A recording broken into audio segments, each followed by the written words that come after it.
তারাম বন্ধুরা, আজকে আপনাদেরকে আমি খুব সহজ উপায়ে ঘরোয়া কিছু উপায় দিয়ে আমি সন্দেশ বানিয়ে দেখাবো।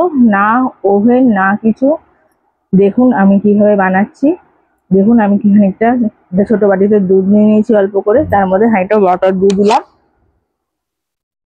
গরম দুধে বাটার দিলে জানেনই বাটারটা গলে যাবে, তো আমি গরম দুধের মধ্যে বাটার দিয়ে দিলাম। এবার বাটারটা একটুখানি মেল্ট করে নেবো দুধের মধ্যে, গরম দুধে।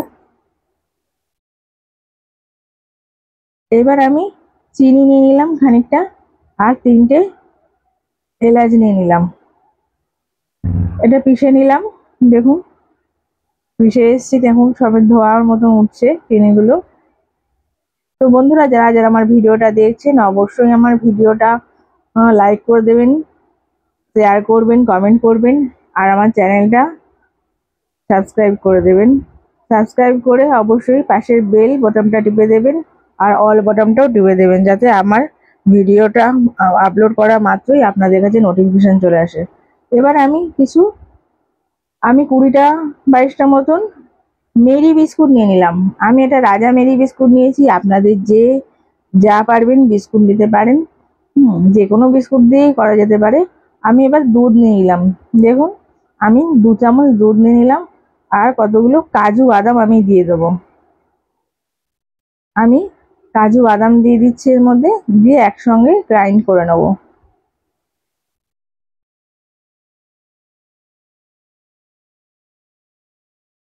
খানিকটা চিনি ওর মধ্যে গুঁড়ো ছিল, ওর মধ্যেই পিষে নিলাম। আমি আবারও যে কটা বিস্কুট ছিল 22টা বিস্কুট মধ্যে সেই দুধ দিয়ে নেবো, আর কাজু বাদাম দিয়ে সেম পদ্ধতিতে পিষে নেবো।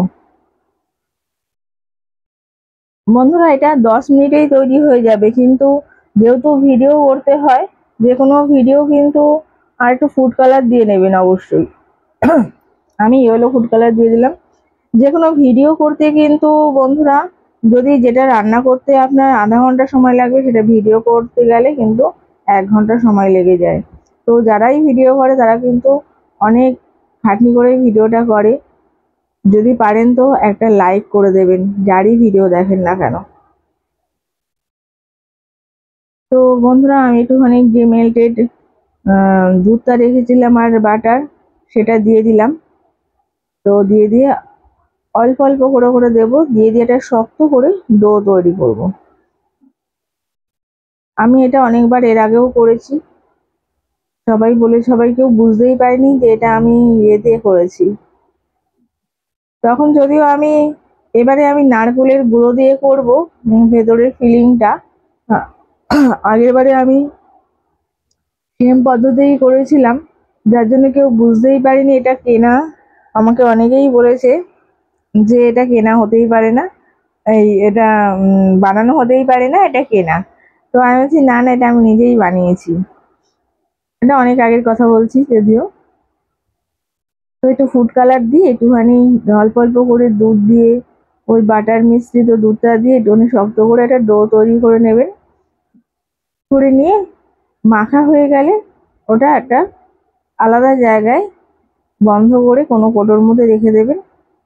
তারপরে ফিলিংটা তৈরি করবেন। আমি এরকম করে মেখে নিচ্ছি শক্ত করে। আর বন্ধুরা, যে নারকেলের গুঁড়োটা এরপরে ফিলিংয়ে ব্যবহার করব, ওই নারকেলের গুঁড়োটা কিন্তু শুকনো গুঁড়োটা আমি নিজেই তৈরি করেছি। হ্যাঁ, আমি ওটা রেসিপিও একদিন দিয়ে দেবো, কেমন করে ওটা করতে হবে। আপনারা অনেক দিনের জন্য ওটা সংরক্ষণ করে নিজের ঘরে রাখতে পারবেন, আর বেশি দামে বাজার থেকে তাহলে কিনতে হবে না। দেখুন আমার মাখা হয়ে গেছে। আমি একটা টিফিন কারিতে আমি আটকে রেখে দিলাম। এবার ফিলিংটা করব। এই থালাটা আর করবো না, অন্য যে নারকেলের গুঁড়োটা আমি তৈরি করে রেখে দিয়েছিলাম।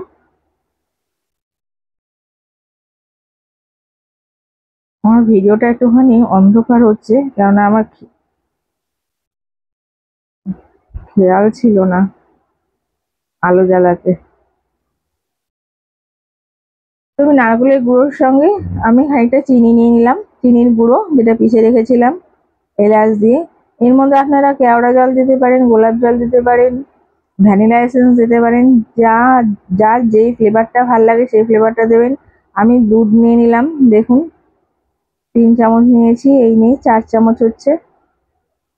আরো লাগলে আরো আমি দেব।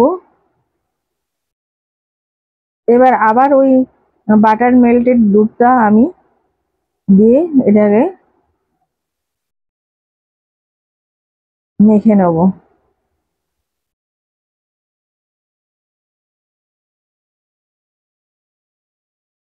আমার এর মধ্যে আরো দুধ লাগবে।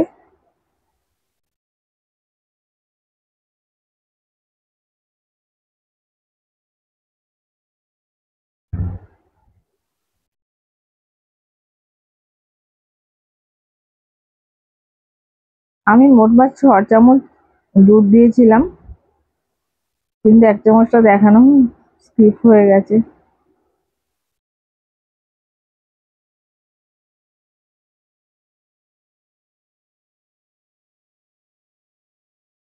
দেখুন মাখাটা ঠিক মতন হচ্ছে না, কেননা আরো দুধ লাগবে।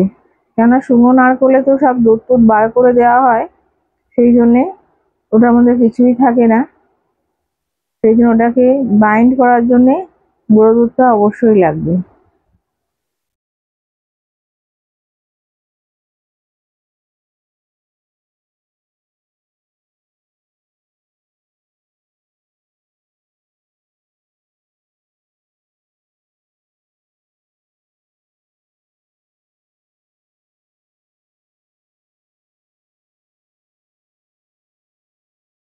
দেখুন এরকম শক্ত করে এই ডো গুলো কিন্তু মাখবেন।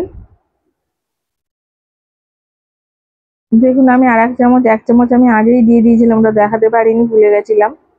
আমি আর 1 চামচ দুধ দিয়ে দিলাম, দিয়ে এবার মেখে নেবো।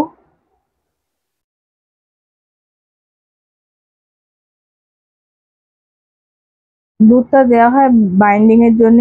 আর কারোর ঘরে যদি শুকনো নারকোল না থাকে, শুকনো নারকোল কিনতে পারেননি, তাহলে আপনারা কিন্তু গুঁড়ো কিনতে যখন না পারেন, তাহলে আপনারা যেমন নাড়ু তৈরি করে ওরকম করেও কিন্তু করতে পারেন। আমার নাড়ুর রেসিপি আগেই দেয়া আছে, যদি চান তো দেখে নিতে পারেন, সেম পদ্ধতিতে করে নিতে পারেন, তাহলেও কিন্তু হবে। আর রাখি আসছে, রাখিতে ভাইদের তো একটুখানি মিষ্টি মুখ করাতেই হয়। তার নিজের হাতে যদি আপনারা মিষ্টি মুখ করাতে পারেন, তাহলে তো সেটা আরো ভালো হয় না? তো সেই জন্য আপনারা দেখে নিন কেমন করে, আর খুব সহজে আপনাদের সন্দেশটা তৈরি করবেন। এটা বলতে পারেন রাখি স্পেশাল একটা মিষ্টি, কম খরচে খুব সুন্দর খেতে হয় এই মিষ্টিটা।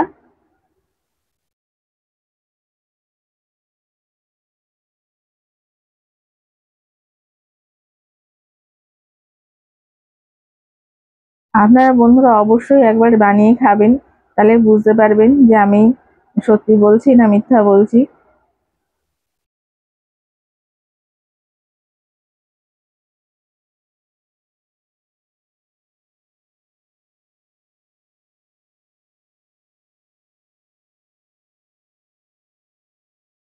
আমি একটা লম্বা লেচির মতন করে নিচ্ছি।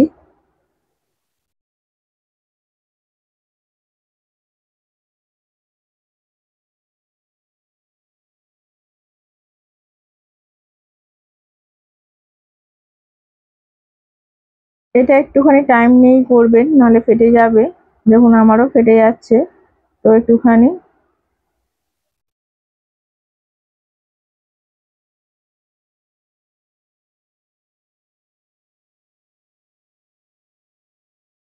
মিষ্টিটা তৈরি হয়ে গেলে কিন্তু আর ফাটবে না।